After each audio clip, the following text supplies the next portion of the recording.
sur le sujet aux matinées du dimanche. Bobino, qui a tenu l'écran de télévision pendant 28 années.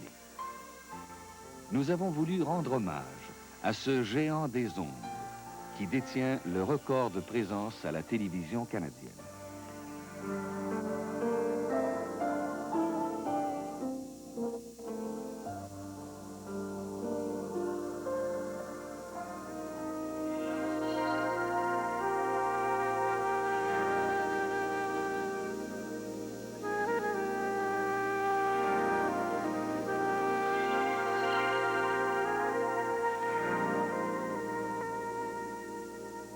Guy Sanche est retraité à Saint-Exupéry-sur-Mer, près de Rimouski. Il vit parmi les fleurs et les oiseaux, à la façon de François d'Assise. Le site qu'il a choisi pour se retirer de la vie publique témoigne bien de son amour pour la nature.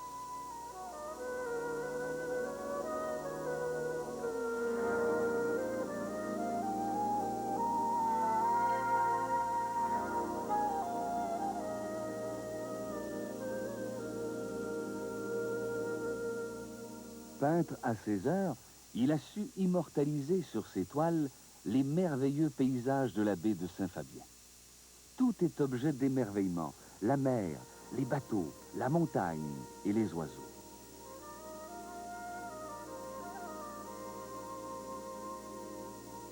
Peut-on rêver plus bel endroit pour le repos du guerrier?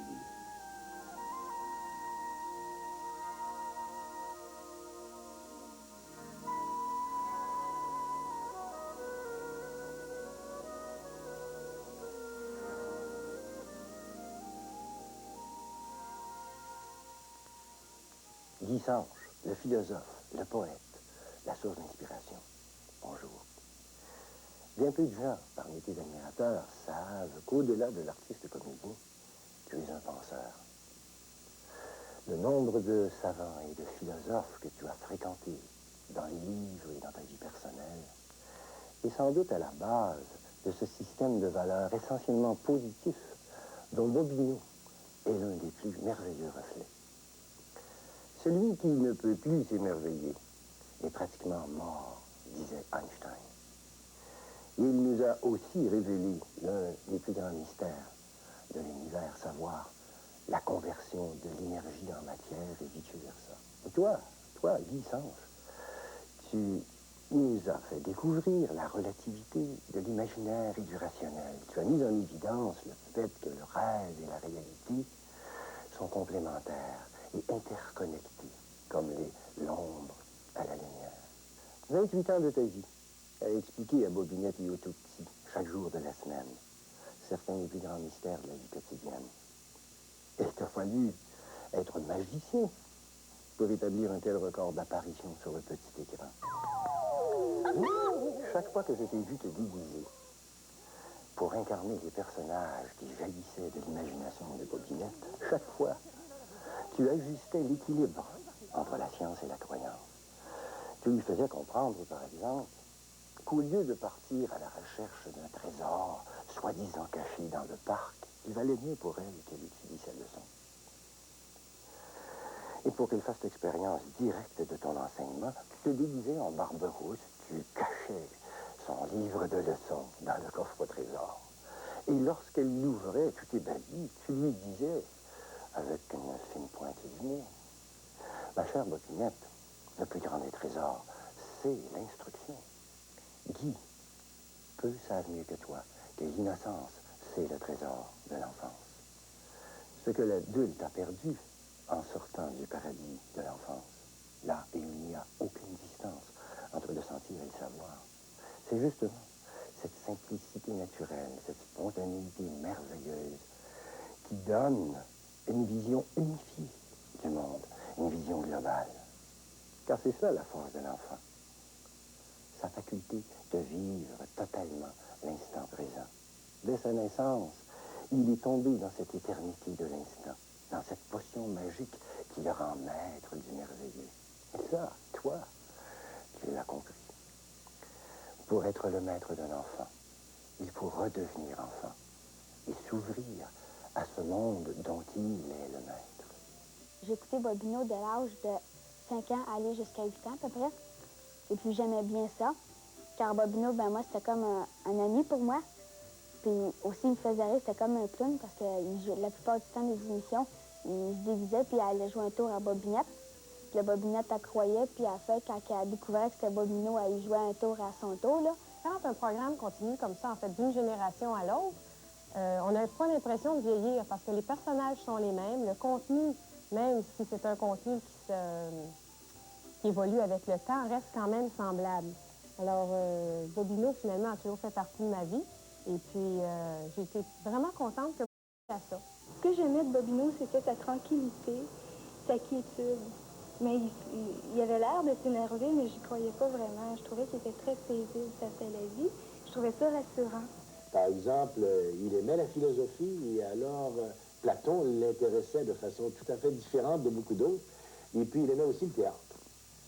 C'est un homme à la fois enjoué et réfléchi. Moi, je dirais, le Bobino que j'ai vu plus tard à la télévision était vraiment Sanche. Sanche à peine transformé, à la fois inquiet, soucieux de la vie, du sens des choses, et en même temps gai, humoristique. Moi, j'ai toujours pensé qu'il avait passé sa vie, Sanche, à expliquer à Bobinette les mystères des choses comme il se les posait au moment de 16 ans ou 17 ans. Guy Sanche, je sais que toute ta vie, tu t'es posé les questions philosophiques fondamentales. D'où venons-nous? Pourquoi sommes-nous là? Quelle est notre destinée? Tu sais que la science actuelle propose une nouvelle théorie capable d'expliquer tous les phénomènes physiques, de la création des galaxies à la structure invisible de l'atome. Cette théorie s'appelle les supercordes cosmiques. Elle prédit pour la première fois dans l'histoire l'unification des 4 grandes forces qui gouvernent notre univers. Elle est un exemple nous montrant comment et pourquoi la science dépasse la fiction. Partons du principe que toute forme de matière est une corde qui vibre et que chaque corde peut résonner à des fréquences différentes. Elle nous dit que la musique créée par chacune de ces cordes est la matière elle-même. Ne sommes-nous pas ici dans l'imaginaire? Finalement, cette théorie explique qu'avant le grand boom qui a donné naissance à l'univers, voyager physiquement dans l'interdimensionnel était possible. Et nous étions tous là, dans cette unité. Ce langage scientifique n'est-il que fantaisie? Et les nombreux prix Nobel qui en parlent n'ont-ils pas la vision globale de l'enfant?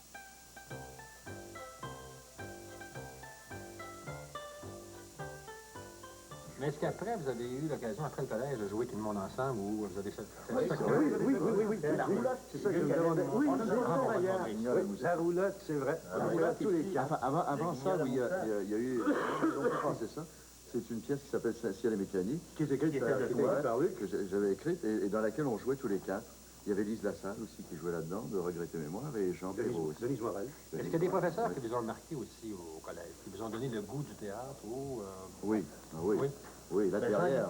Julien Laperrière. Julien Laperrière, entre autres. L'IP qu'on peut voir aussi sur la photo à l'extrême gauche. Oui. Et qui a monté Uburois. Et là-dedans, si je peux me permettre de vous interrompre, c'est une photo qui date de la roulotte de Paul Buissonneau, mis en scène Barbe Bleue. Et là-dessus, on est tous les 4 aussi. Donc, Guy Sanche est en avant, qui porte l'espèce de tombeau, je suis juste derrière. À sa gauche, il y a Jean-Louis Millette, et derrière, il y a Marcel Sabourin, qu'on ne voit pas très bien. Et on voit aussi Clémence Desrochers. Et Myriel Lachance. Myriel Lachance. Et Richard Perry. On ne peut pas parler des absents, mais on va en parler, celui-ci. C'est Paul Buissonneau qui a été le bras camarade de combien de jeunes comédiens, parce qu'il n'a pas été tendre, nécessairement, pour les jeunes comédiens. Qui est grand, Mervin. On l'aimait bien, par exemple. Non, écoutez, il faut bien le dire, Buissonneau, jeunes comédiens et jeunes comédiennes, si vous passez par l'école de Buissonneau, vous aurez fait votre service militaire. Mon Guy, tu te devineras jamais ce que je suis en train de regarder. Je suis en train de regarder les photos de la roulotte que j'ai sorties de mes affaires. Et puis, la chose qui me fascinait le plus, cette année-là où j'avais été piqué au Collège Sainte-Marie, une gang d'abrutis des élèves qui faisaient du théâtre, tu te souviens? J'avais été piquer les meilleurs élèves. C'était Durand, Luc. C'était Millette. C'était aussi le gros Marcel, que j'appelais Marcel, le gros, qui n'a jamais été gros d'ailleurs. C'est peut-être d'avance que je me vengeais de ce que je serais plus tard. Et je te vois, toi aussi, tu étais venu jouer avec nous cette année-là, et je te vois en sauteur. Tu faisais le serviteur et tu présentais le comte de Perrault Barbe-Bleue. Tu avais fait ce personnage d'une façon magnifique. Et j'ai plusieurs photos ici que la plastique que tu apportais, tu n'avais jamais appris. La plastique que tu apportais au personnage m'avait fasciné. On ne parlait pas de ça à l'époque. Mais avec les souvenirs, j'aime te le dire. Je dois dire que déjà, tu avais une prédominance à t'occuper bien des enfants. On se rappelle qu'à l'époque, il fallait un peu s'en occuper. On recevait les mômes, soit qui jouaient des claquettes, ils faisaient des claquettes, soit qui chantaient, soit qui faisaient des sketchs. Et on était obligé, t'en souviens-tu? On était obligé de les maquiller, de les habiller, de s'en occuper. Et déjà, tu t'en occupais comme vraiment d'une façon extraordinaire. Et ça m'a toujours fasciné, cet aspect que tu avais de créer alentour de toi un imaginaire à la mesure des mouvements. Alors, je voulais te le dire, et puis je voulais te dire aussi le plaisir que j'ai eu et qu'on a eu ensemble quand on a monté avec une gang l'hôtel Hilton Pékin de M. Cloutier. Je t'avais choisi comme personnage, un des principaux, avec Madame Dédé. Bonjour Guy. Je suis très émue de te parler parce que ça fait tellement longtemps qu'on s'est vu. Tu sais, tu as toujours touché un très vaste auditoire avec Bobino. Tu as apporté aux enfants du rêve, de la poésie, de l'imaginaire. Mais il y a un autre auditoire aussi que tu as touché, et c'est celui du théâtre. Pour moi, tu as été un partenaire très fidèle pendant de longues années. Bon, rappelle-toi M. Mazur à l'Anjou, il y a eu la Locaniera à la Nouvelle Compagnie Théâtrale. Ensuite, Il est une saison, Hôtel Hilton Pékin à la Comédie Canadienne. Et puis les comédies musicales, Iceman chez Marjolaine, À 12 ans les amours et Ne ratez pas l'espion. Ça a été absolument fabuleux, tu te souviens? Nous étions si heureux, si jeunes, ça a été des étés de fête, de folie. Tu sais, il y a parfois des rencontres fabuleuses entre un personnage et un artiste. Bon, tu as connu ça avec Bobino. Ça, c'est des rencontres, c'est une fusion telle qu'on ne sait plus si c'est le personnage ou si c'est l'artiste qui parle. Moi, je trouve qu'il y en a une autre rencontre comme celle-là. Ça a été celle de Bob, le personnage de Bob dans Le Temps des Amours et de Guy Sanche. Là, tu as apporté une interprétation absolument fantastique. Tu étais plein d'humour, plein de fantaisie, plein de folie, mais en même temps touchant, bouleversant. C'était un personnage et un acteur fragile, vulnérable, et aussi recherchant l'absolu d'une manière presque désespérée. Et ça a été du grand art. Bravo. Pour nous,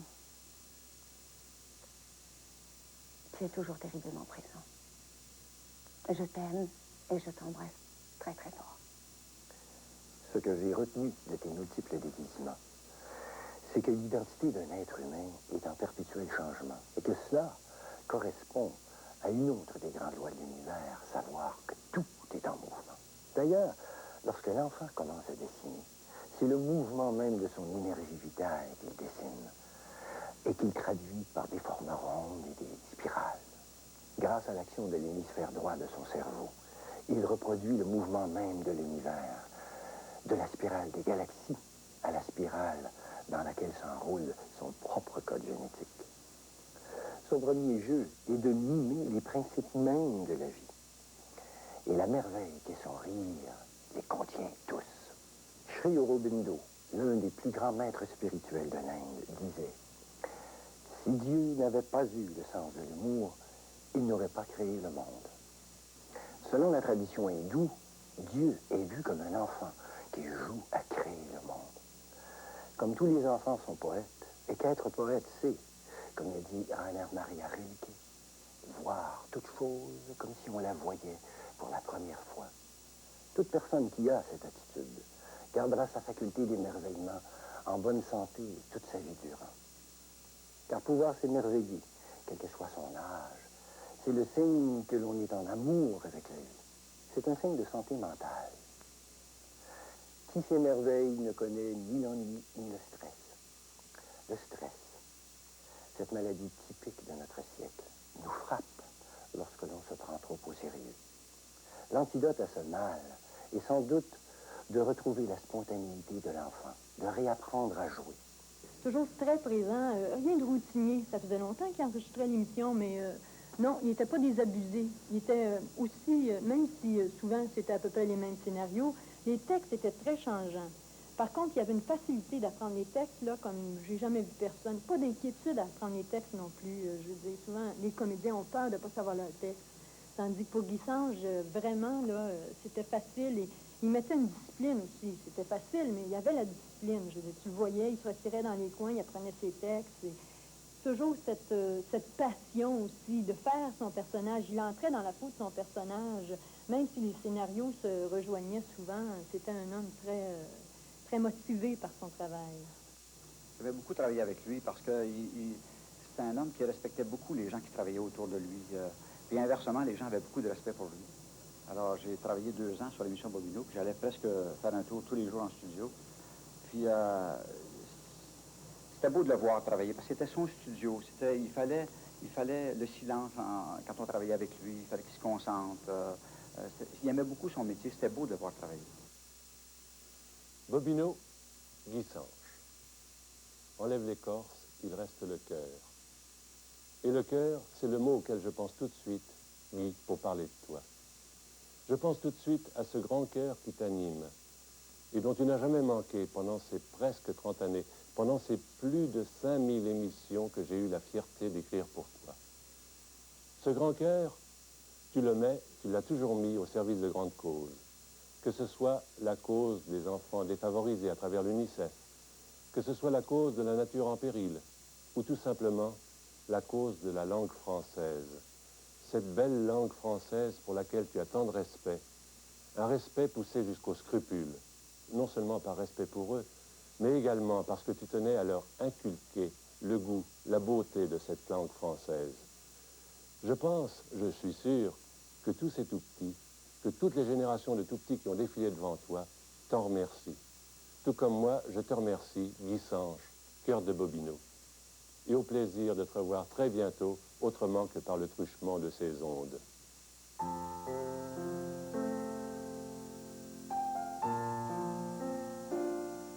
Bonjour, mon beau Guigui. C'est ta petite Une. Et tu me rappelles des souvenirs. Je me revois quand j'avais 19 ans. Te rappelles-tu? Quand on s'est rencontrés pour la première fois, puis qu'on a lu un texte de Bobino ensemble. Tu m'as appris tellement que je suis restée là 12 ans. Ce que j'aime chez toi, Guy, c'est ta simplicité.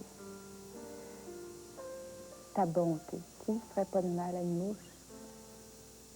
Ta générosité, t'avais jamais rien pour toi.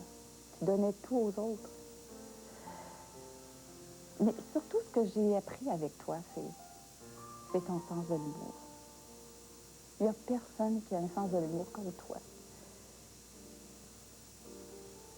Ça aide quand tu passes un mauvais moment. Pas trop se prendre la vie au sérieux, pas trop prendre la vie au sérieux. Tu m'as appris tellement. Tu m'en apprends encore. Je t'aime. Je t'embrasse fort. À bientôt.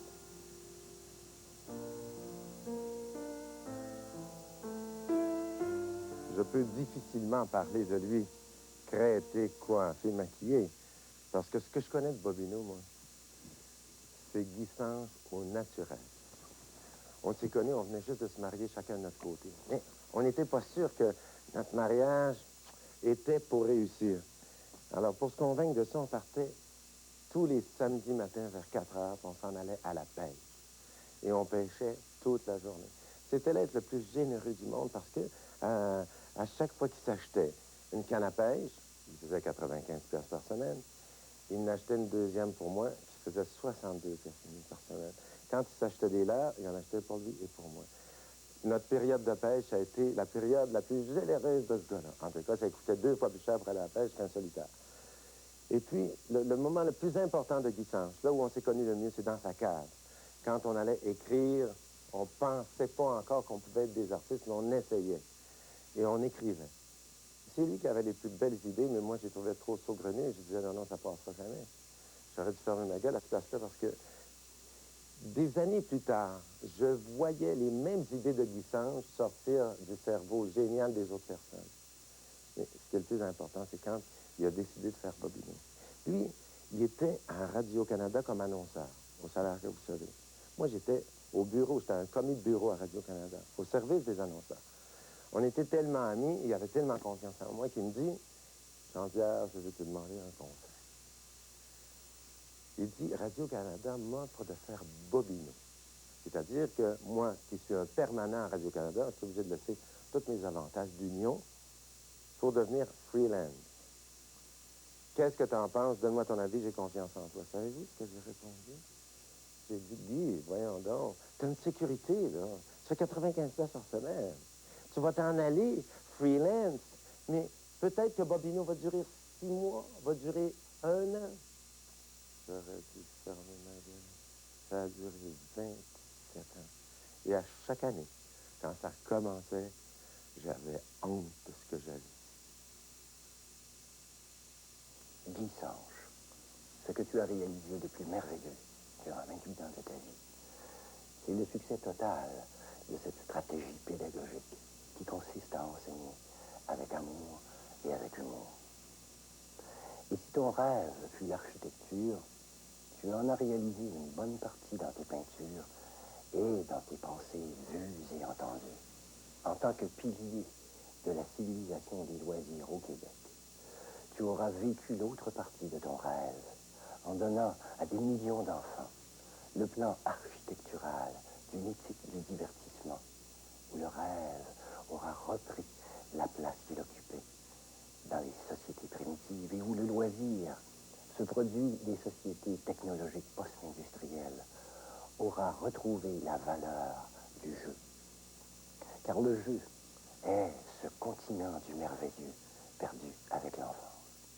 À bien y penser, Bobino, en plus d'avoir été un jeu éducatif, aura été une véritable écologie du cerveau.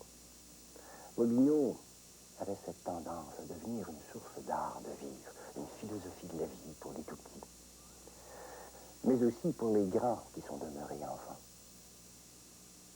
Guy Sanche, mon cher Guy Sanche, merci.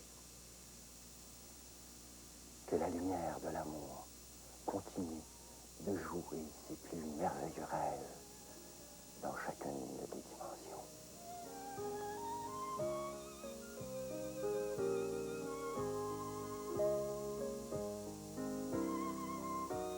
Salut Guy. Quand on m'a proposé de venir ici te parler, je me suis dit, je vais en profiter pour le remercier d'une peinture extraordinaire. Je l'ai dit à quelques amis déjà. Et je l'ai montré un peu, que j'ai reçu de toi il y a 1 mois déjà. Et qui décrit, qui rappelle, surtout qui évoque une Benoîte des montagnes que nous connaissons fort bien depuis des temps aujourd'hui fort éloignés du Chat Noir, que nous connaissons également, je crois. Et comme réponse, j'ai pensé que le mieux à faire, c'était de te montrer ce que je venais de faire à mon tour, c'est-à-dire un poème qui te restera dédié, parce que si je le publie, je serai obligé de me rappeler de te l'avoir dit à toi, de façon particulière.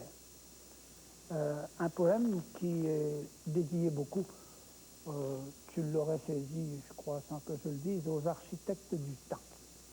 OK? On y va. Comme dans le temps, comme je viens de l'écrire, je ne sais pas par cœur. Tiens, tu vas pas voir. Hein? Bon. Ça s'appelle les îles. Les îles que nous sommes, un jour, voyageront comme de grands radeaux sur le temps dont les eaux portent le poids de l'homme. Les îles que nous sommes, un jour voyageront comme de grands navires, lents et mélodieux, en dérive sur l'orbe couchant chauds et vastes.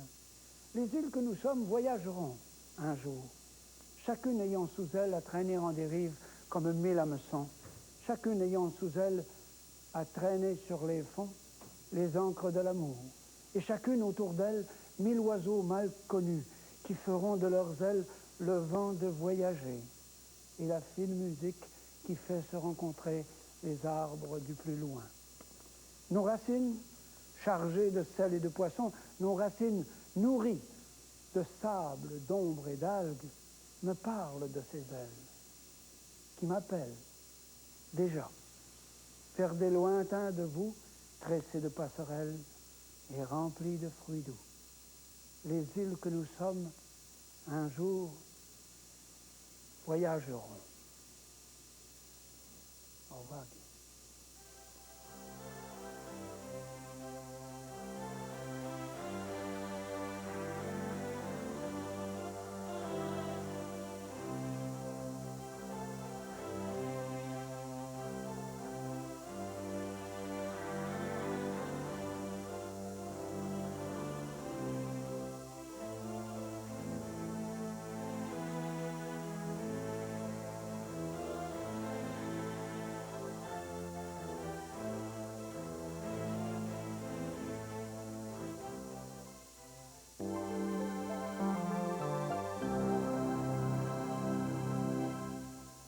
Dimanche 7 février prochain, le dossier à second regard sera consacré à la pédagogie née de l'impulsion de Rudolf Steiner, penseur de langue allemande du début du siècle.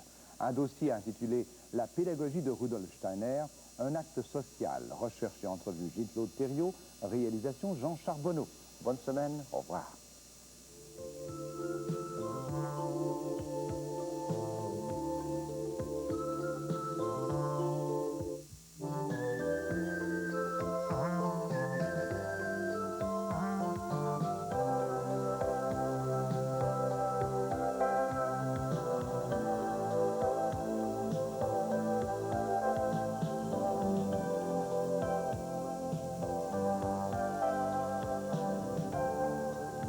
Ce sont des bols. Ce soir, nous...